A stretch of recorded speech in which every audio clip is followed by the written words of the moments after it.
I remember travelling one day through Victoria bus station in London, just looking down from the top of the bus, and I saw this lovely car, a Jaguar, with my initials JB, 1111.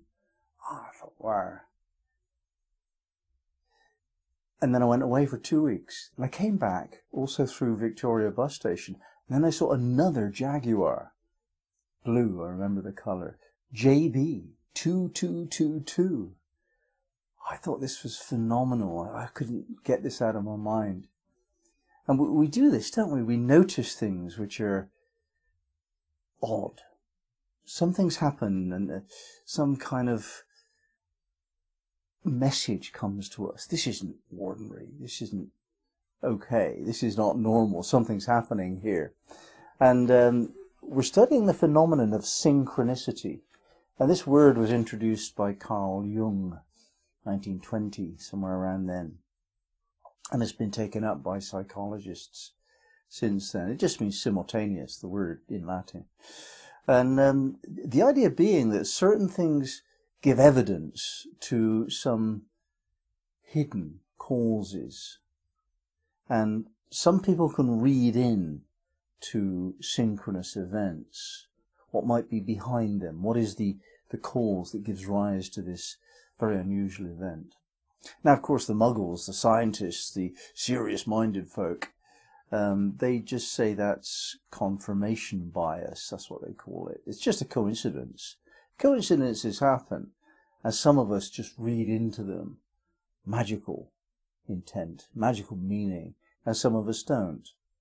And those of us who are willing to grasp the idea of synchronicity, we tend to be on a certain line. And if you wanted to discuss the difference between someone who is magical and someone who is not, that might be a litmus test. You know, the magical person will believe in synchronicity.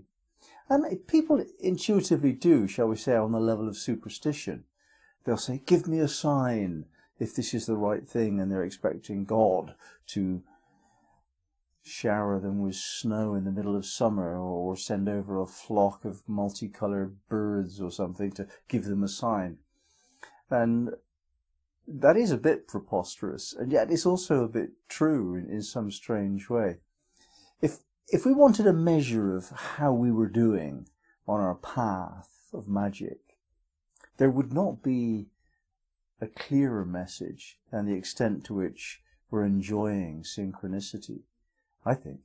I mean, if you're in the flow of things, then things happen at the right time. And that's basically what we're looking at here. Something happens and it could not be better timed. I rely upon this to some extent. If I need to see somebody, I might just go downtown and it's only a 5-minute drive, and it's a small town.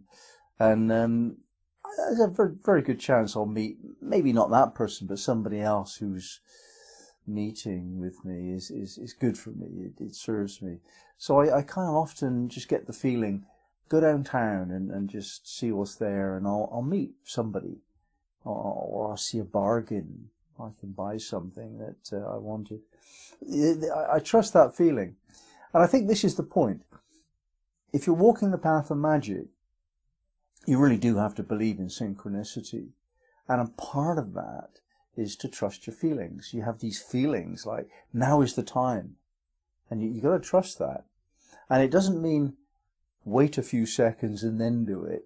It's a spontaneous thing. Now is the time, just get on and do it immediately. No pause. Now, of course, sometimes there's a little bit of window of opportunity. But if we train ourselves to trust these feelings and respond spontaneously according to them, this is the path of magic. And there are times when that can save your life. It certainly happened to my grandfather. He just couldn't get up in the morning one day of his life, and it's just as well, because had he gone to work, he would have been killed by a bomb. He had that intuitive understanding. He trusted his feelings.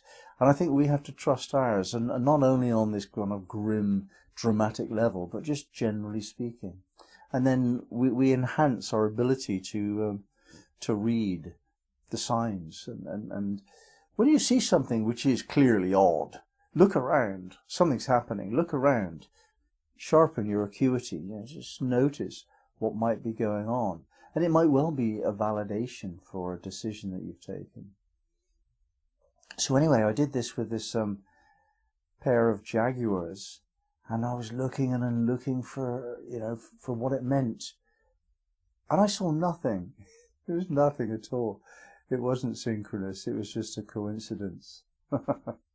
So just because synchronicity does exist, it does not mean that coincidence does not exist. Sometimes it's just coincidence.